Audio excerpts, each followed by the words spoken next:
Shalom Ubracha, nous commençons le deuxième Pérek de notre Masechet Rosh Hashanah à la première Mishnah, Mishnah Aleph.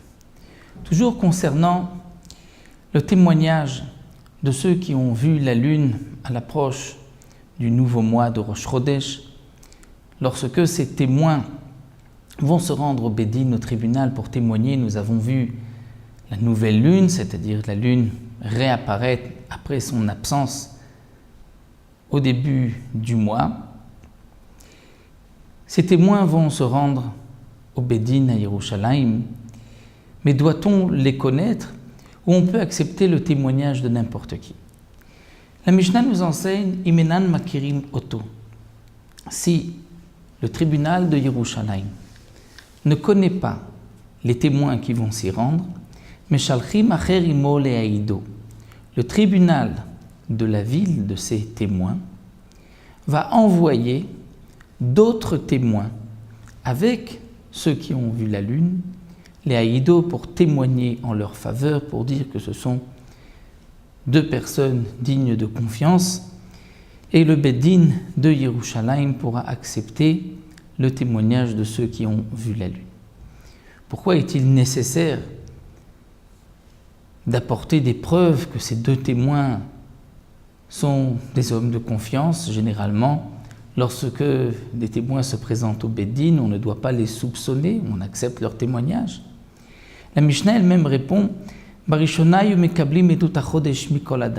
au départ, on acceptait le témoignage de Chodesh, de Rosh Chodesh, Mikol Adam, de tout homme, puisque tout homme a une présomption, c'est un homme kasher.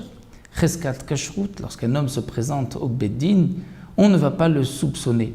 Jusqu'à preuve du contraire, c'est un homme kasher. Seulement, Mishikel Kelou a minim. Lorsque les minim, c'était les Sadducéens, les Baïtosim de l'époque. Comme nous le savons, les Tzadokim et les Baïtosim, traduits par les Sadducéens, étaient les élèves de Tzadok et de Baïtos. Tzadok et Baïtos étaient eux-mêmes élèves de Antignos Ish Socho. Et comme c'est rapporté dans la Mishnah de Avot, Antignos Ish Socho a dit « Il ne faut pas servir son créateur Almenat le Kabel Pras, dans l'esprit de recevoir une récompense, mais le servir Shelo Almenat le Kabel Pras, dans l'esprit de Shem Shamaim, c'est-à-dire pour la mitzvah, mais sans penser à la récompense. » Eux ont compris qu'il n'y a pas de récompense, qu'il n'y a pas de Olam Haba. Ils ont traduit les mots de leur maître, on doit travailler, on doit servir Hachem sans espoir de récompense, c'est-à-dire qu'il n'y a pas de Olam Haba. Et ils se sont détournés de la Torah.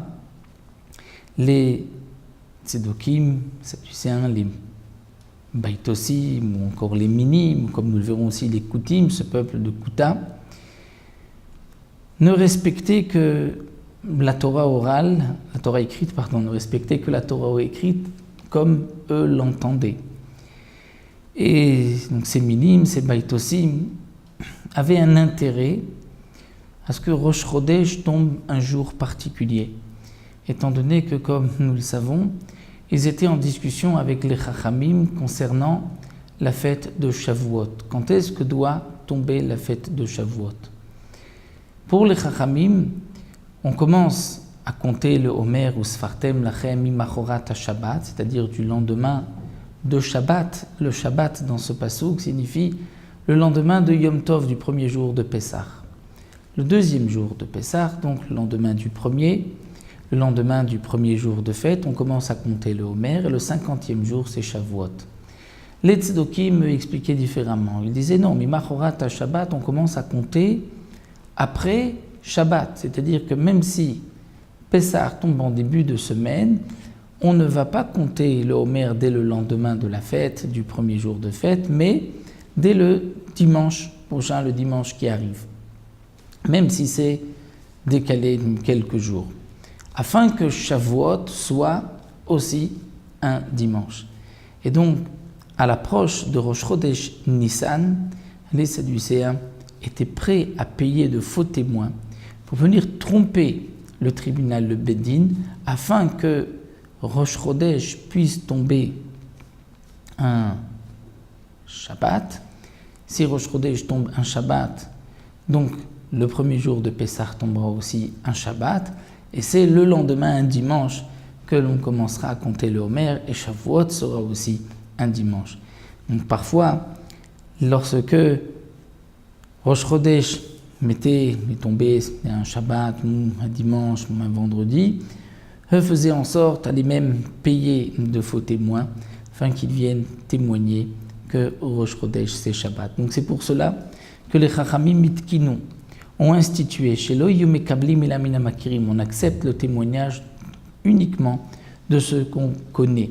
Si on ne connaît pas les témoins, on n'acceptera pas leur témoignage, on les soupçonnera peut-être d'être des Baitosim ou des Tzedokim, et donc c'est pour cela que le Bédine de la ville, de ceux qui ont vu la lune, envoyait 2 témoins.